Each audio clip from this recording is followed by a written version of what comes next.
came to win, to fight, to conquer, to thrive. I came to win, to survive, to prosper, to rise, to fly.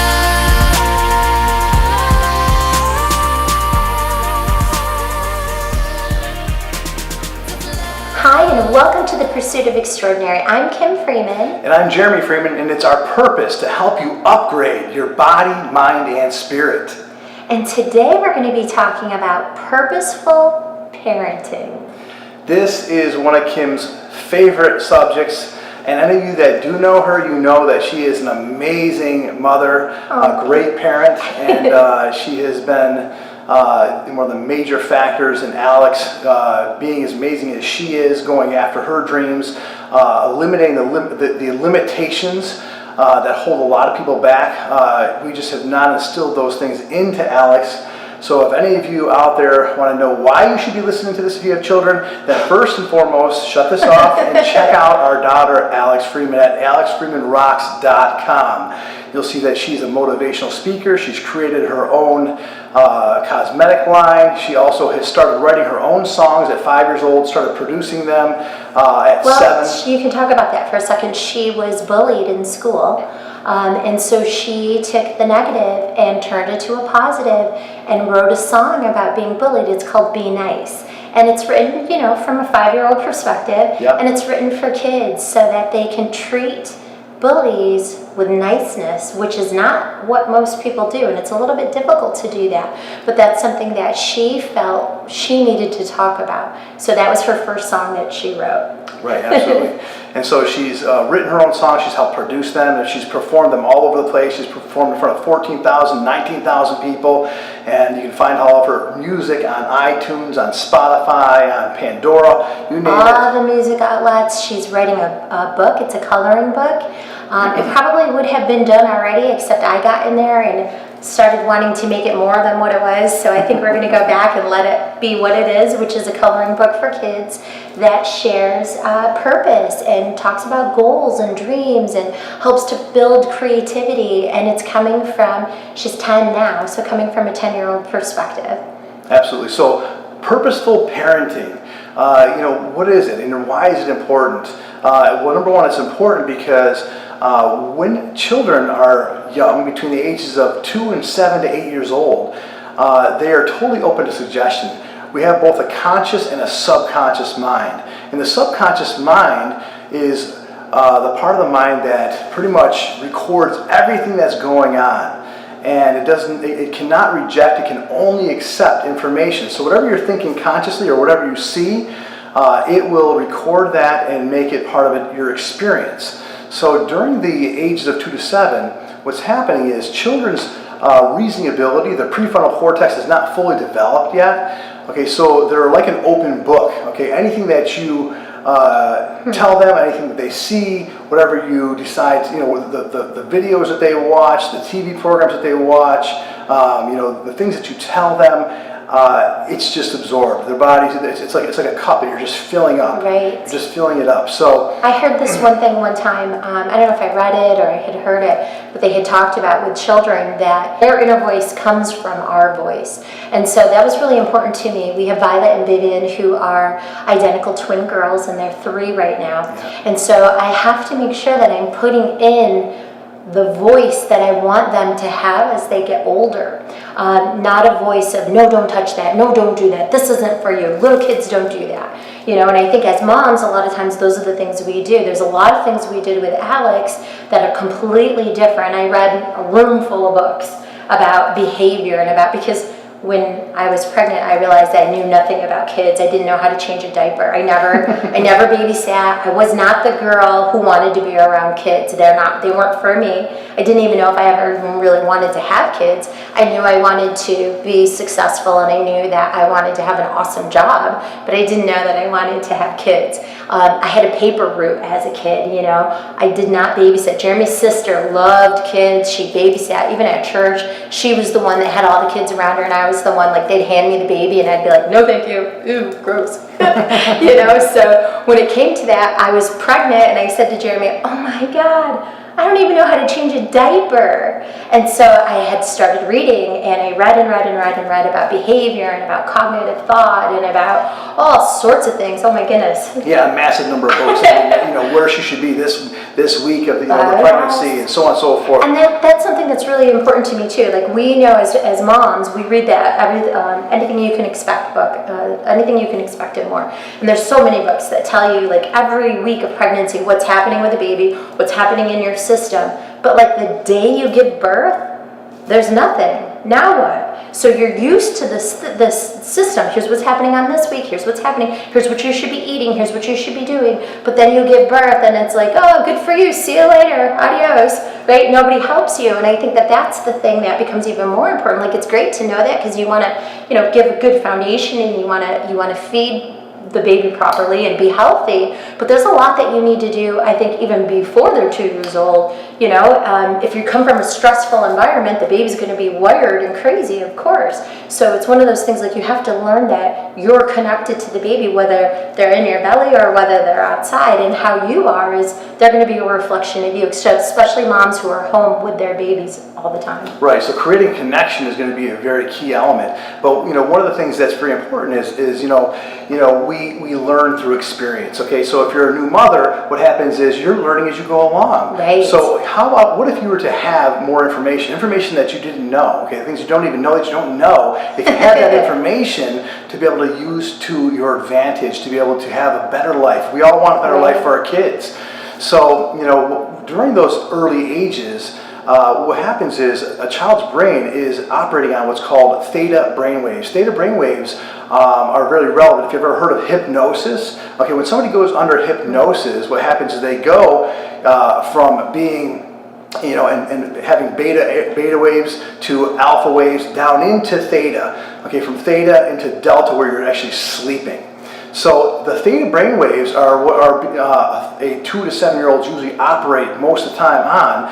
And again, so they're in this almost hypnotic state. They're open to suggestion, and that's why it's very important, very key to be conscious of what you're telling your kids. So what happens is statistics show that 9 out of 10 times, words that we use the most with our children are the words no. And of course, we have identical twin girls. One's going one way, one's going the other, so it's hard not to say no. But what happens is children start hearing no over and over again, and they start understanding and knowing what they can't do, what they shouldn't do, what they're not capable of. Right. And what happens is it starts building up limiting beliefs of what they can't do. And that's what you want to try to avoid, is having your kids not have the confidence in themselves to be able to do what they want to do and go after their dreams. Because what happens is if we stifle their confidence, now it's a lot to undo later on. And that's what we see. That's what we've seen over the years at Well Rounded, is we have adults that come in that have such strong limiting beliefs.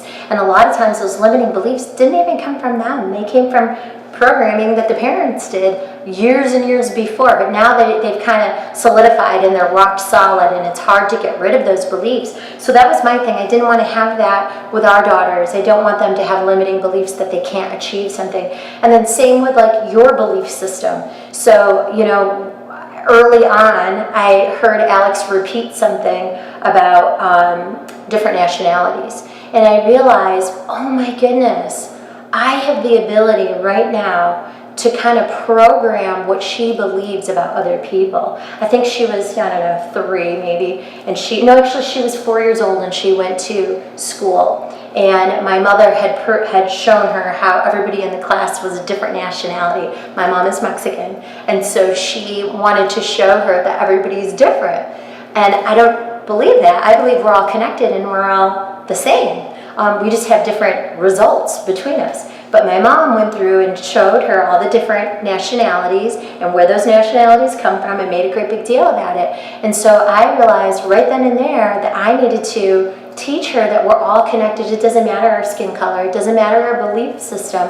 We're all the same, and we're all connected, and we need to treat each other the same way. So that was something that I realized early on, that I have to be very cautious of what I say to her and what I do on a regular basis. So a lot of times as moms, we're like, okay, make sure you read it, make sure you do your reading, make sure you drink water, make sure you eat healthy, but then we don't do it, So one of the things that I think is like parenting 101 parenting 101 Be the is example. you have to be the example. If you want them to read, you better have a book in your hand. If you want them to drink water, you better drink water. Like whatever it is, if you want them to make wise choices, if you want them to treat people kind, you can't be swearing about the person who just cut you off in traffic. You can't yell at the lady who bumped into you at the grocery store. You have to treat them with kindness if you're teaching them to treat people with kindness, which you should be, by the way. Absolutely. Yeah, so during that time is the time when the children will start, picking up the prejudices that you have. So a lot of, parents, they're sitting there, telling their kids, don't talk to them because, they don't live in our neighborhood, or, these people don't believe what we believe, so they're not good. We're good, they're bad. Okay, so they start, differentiating and laying out the dichotomies of things, and that's what happens with parents. We start, putting our prejudices on our children, and they start believing what we believe, and of course, then they become a product of us. Right. So, it's very, very important to be able to really understand this and know this, especially during those early years. What's going to happen is you're not going to have total control of this, because your children are going to go off, to school or to preschool, 4 years old, 5 years old, 6 years old, 7 years old. They're going to have teachers, they're going to have siblings, they're going to have, of course, the parents, aunts, uncles, a lot of people that they come in contact with that will have a direct effect and impact on them. So you want to make sure that you protect their environment as well. Right. Very important. Of course, you can't protect all of it, but one of the things that you want to make sure that you do is you help your child create confidence in themselves and worth in themselves, to be able to really build emotional strength. Because what happens is they're going to be picked on. It's going to happen, okay? So if you can create emotional strength, it's not going to tear them down to the point where they can't function. Nowadays, we have a major issue in the United States, with childhood suicide. It's crazy. And I think they talk about social media, that social media was one of the main factors for that, because when we were kids, let's say that I didn't get invited to go to a party. I didn't see about the party. I didn't get, the Instagram updates or the live feed. I didn't get the Snapchat pictures of everybody at the party. I just knew I wasn't invited and there was a party, and that was probably it. But I didn't see all night and all day what was happening at the party and how I wasn't at the party. So they say that contributes to a lot of the depression. Depression is super high in teenagers and tweens right now, higher than they've ever seen.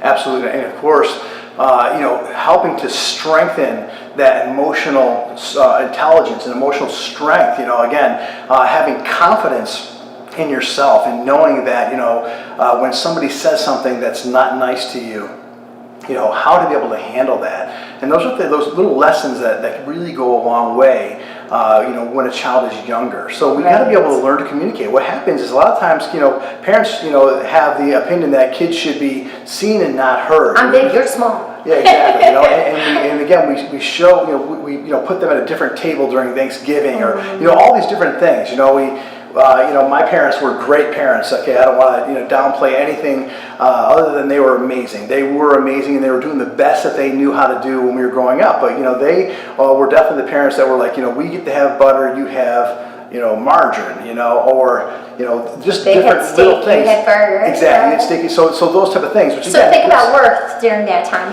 My mom was the opposite of that. My mom would have worked day and night, made her fingers bleed so that I could have, the newest, nicest clothing or whatever it was that I needed. She would give, the complete opposite of that. And I think that that's something that a lot of parents, you got to kind of decide what you believe, Alex's opinion, the babies, like when we ask them a question, their opinion is important to us, and it helps us to make a decision, Like tonight, Violet told me 2 times she wants to have soup for dinner. So guess what we're going to have for dinner? We're having soup. Yeah, they want to be heard. Children want to be heard. And we have to teach that their value is important, and it's not a second It's not a secondary opinion, So we sit at the table, we ask questions, we communicate. The babies are 3, but they communicate. Violet's very clear on what she wants, and if you listen to her, you get on her level, you connect eye to eye, not above her, eye to eye, and you ask her, she'll tell you. And if she struggles to get it out, I let her know, it's okay, honey, take your time, I'm listening, I'm here. Not like, come on, let's go, I got stuff to do. And I think as moms, a lot of times we do that because we are busy. We have a lot of stuff to do. We got to be, at school to pick one up at one time. We got to take the other one to practice. We got to go somewhere else for the other one. We got to pick that one up. Oh, and they forgot their skates, and we got to take their skates to them. This one forgot the soccer ball. Oh, what about homework? Oh, we got to get dinner.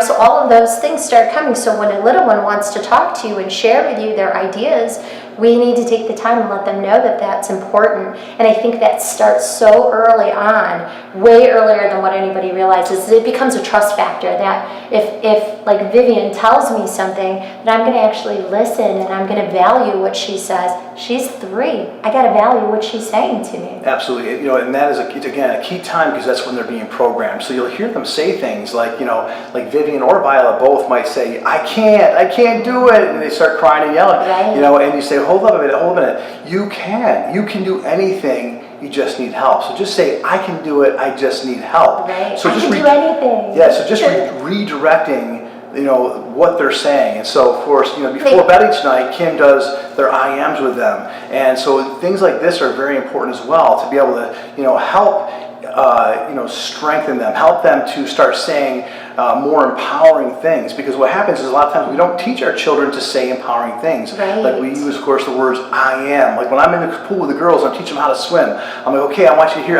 you say, I am a great swimmer. They don't even know how to swim yet. Okay, I am a great swimmer. They yell it out. And I say, okay, I want you to say, I am amazing. They say, I am amazing. I am extraordinary. I am extraordinary. Okay, so let's go. We're going to swim. We're going to have fun. And so, we direct, what's going on. I love my family. Yes, I love my family. And of course, when we're out to eat, sometimes they'll start, making a lot of noise or screaming and yelling. And we're like, okay, hold up a minute. Is everybody happy? Yes. What do we do when we're happy? We smile. Okay, everybody smiles. So we smile and direct the mood and direct the attention. And what happens is everybody, again, starts being kind again, being calm again. And but again, we direct that. So again, it's very, very important to... Well, I would say a tip for moms, there's a ton of books out there that are great. If you have questions, get a hold of me. I read a ton of them. Oh, yeah. Growth mindset is something that you need to look into. I agree with a lot of it. I think, though, that we need to teach some fixed stuff.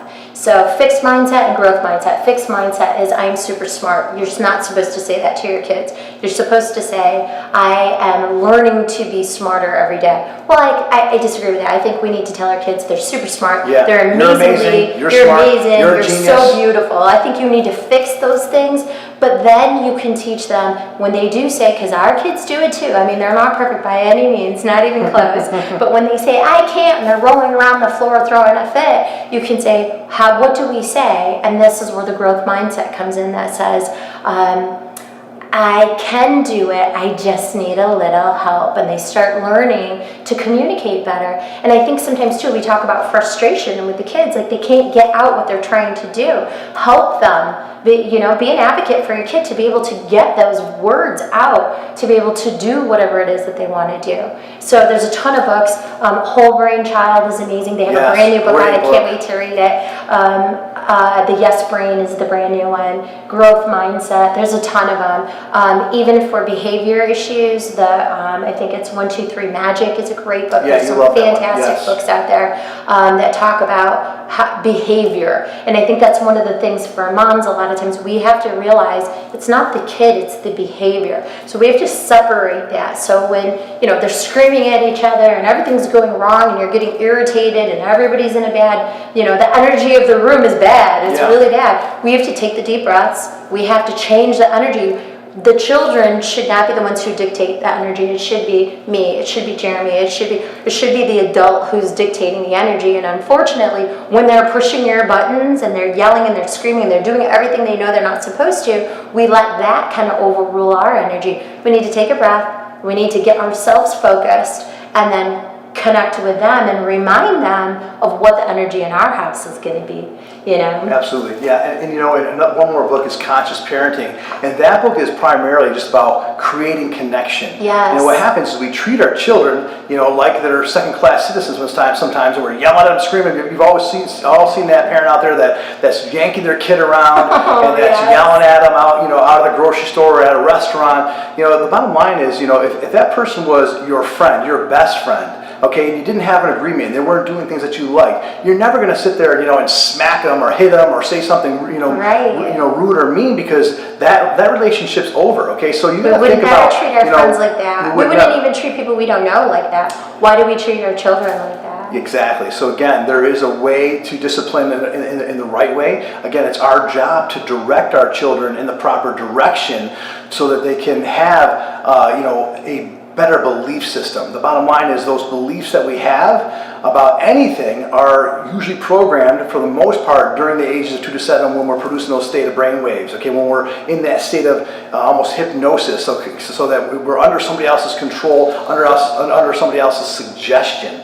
So very, very important. I mean, even the way that kids and people believe about money, that's one of their hang-ups sometimes, because during that period of time, money doesn't grow on trees. We don't have enough. We can't do that. We're not getting that. We're not getting that. We don't have enough money. So again, you start believing that there's not enough. Okay, that there's a scarcity of money, and again, that sinks into the subconscious. And of course, whatever's programmed in the subconscious is part of your automatic behavior, so your automatic belief. So when something comes up and you want to do something later on, you're like, well, I can't do it. I don't have enough. I don't have enough money.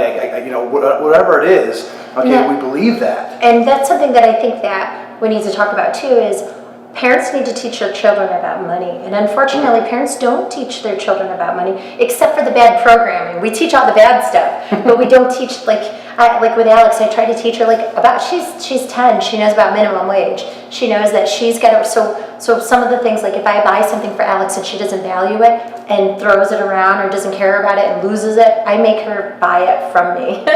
So I always tell her, you have to pay for that because you didn't care about it. And then how much do you think that you're worth for that hour? And so we talk about minimum wage, and we talk about college, and we talk about how people who have an education actually make more money per hour than the person who has no education. Hopefully that's the way it is in the world. But anyway, so I think that's something that's really important that parents don't teach kids. And then when we become adults, our whole life kind of revolves around making sure that we have enough money to pay our bills, to provide groceries, to put gas in our car, all of those things. Going to work, think about how much time that you spend at work, or why you can't be with your kids because you have to work. So when we talk about those things, they have a better understanding if they understand about money. And if we think about that it's not important, go to work for a week and don't get paid. Yeah. Right? Go to work for one whole week, don't get paid, and then you tell me how important that money becomes. And why aren't we teaching our children that? And I think it's a kind of a sensitive topic, because most very people sensitive. don't want to talk about money, because you hear all these, even in church, the love of money is the root of all evil. Right. The bottom line, it's not the love of money. The bottom line is money does make the world go round, because you can't go to the grocery store and buy your groceries on good looks. Or else, or sweet talking. You can't do it. It's not going to happen. Can't buy it on charm. No, exactly. So, we need money to be able to survive in this world. So. And I always teach Alex, the babies are too young right now, but I teach Alex that money gives you options. It's not the end all and it's not the be all, but it gives you options. If you want to go, let's say she's an actress, a singer, and a dancer. You have choices when you have money. What type of lessons? If you don't have any, you don't get to have any lessons. Maybe you get it on YouTube. Hopefully you have an iPad you can watch it on, or a computer you can watch it on.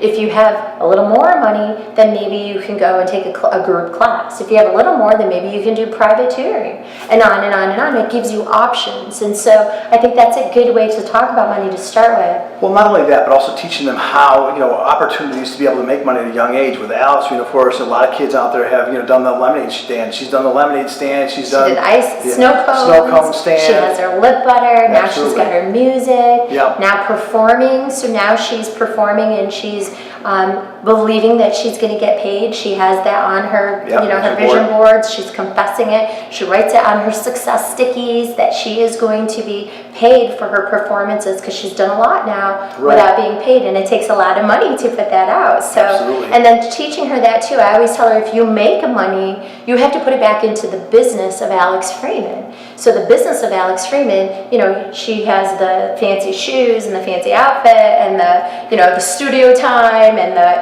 all the things that it takes to create a song. It's a lot, which we've learned along the way. But that she's got to put her money back in. So when you get paid, you don't get to just go spend all your money. You spend a little bit, you save a little bit, and the rest goes back into the business. And so we give her certain amounts that she's got to put back in, that she gets to save, and the rest that she can do something with. If she doesn't have it, she's like, I don't have enough money. And we're like, one of the things we talk about is, you never have a money problem. Okay, you have an idea problem. So true. If you can stop and think of a good idea of how you can make money, what you can do to be able to cultivate more money, there's always things out there that you can do. But the bottom line is you have to sit down and focus on what it is that you can do to be able to generate more money somehow, some way. And again, even as adults, we should be doing this. Absolutely, and it's something that you can teach as a family. One of the things that I feel is really important is to have family meetings. And that's something you could talk about. Let's say that you want to go to Disneyland, or you want to go to Darien Lake, or you want to go, somewhere as a family. Six Flags, you want to go as a family.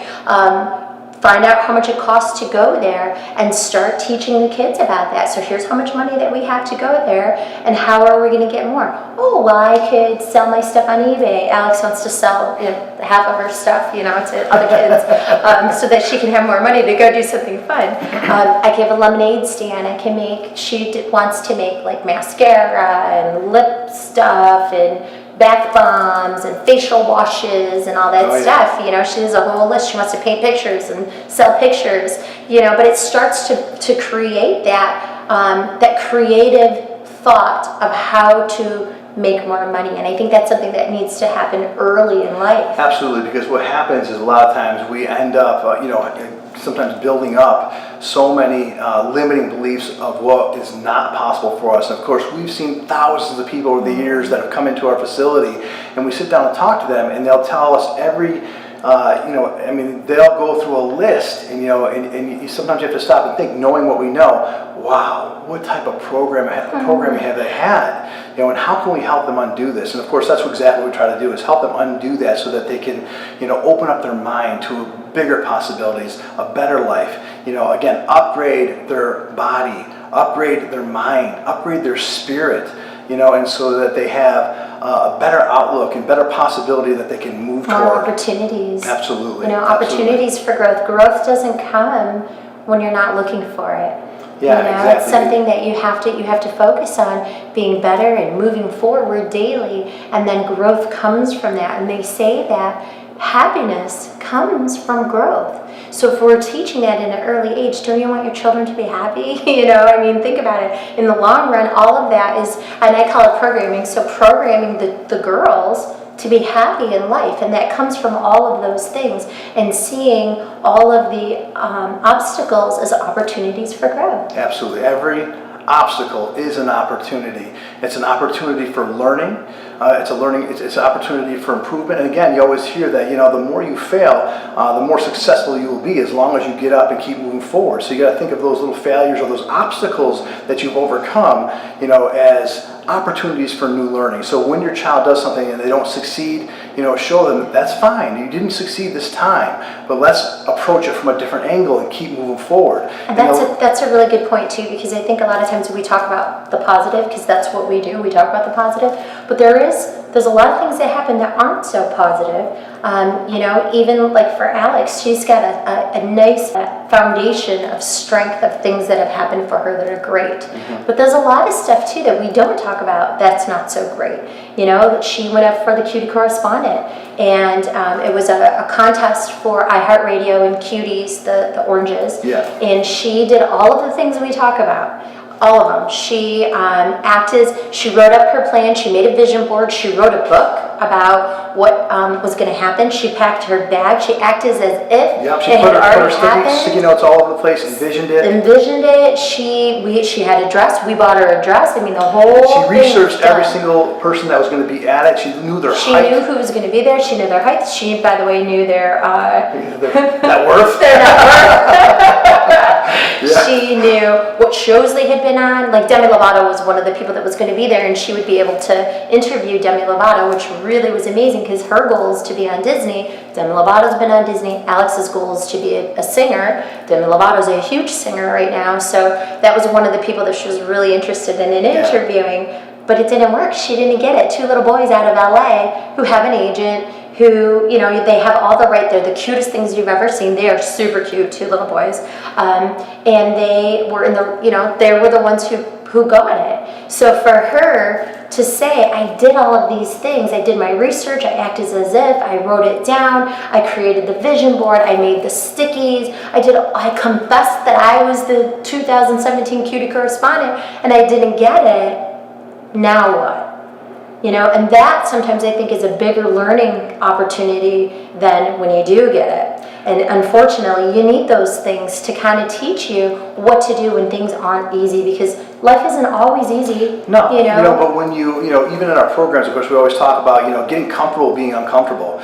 So if you teach your kids that, listen, there's going to be uncomfortable things, but you have to be able to, dig in and kind of get dirty once in a while. Right. And what are the positives of that? The bottom line is you can look at all those things as negative and have a negative perception of it, but we can help direct our children's perception, because our perception is derived from our beliefs. So it's up to us, to help create the beliefs that our children have, so that will direct their perception of this world. We all see this world differently, depending on our perception of it. So it is our job, it is our obligation, it is our duty, to have purposeful parenting with our children, so that they have more opportunity in this lifetime, more opportunity than we've had, so we can help direct them toward it.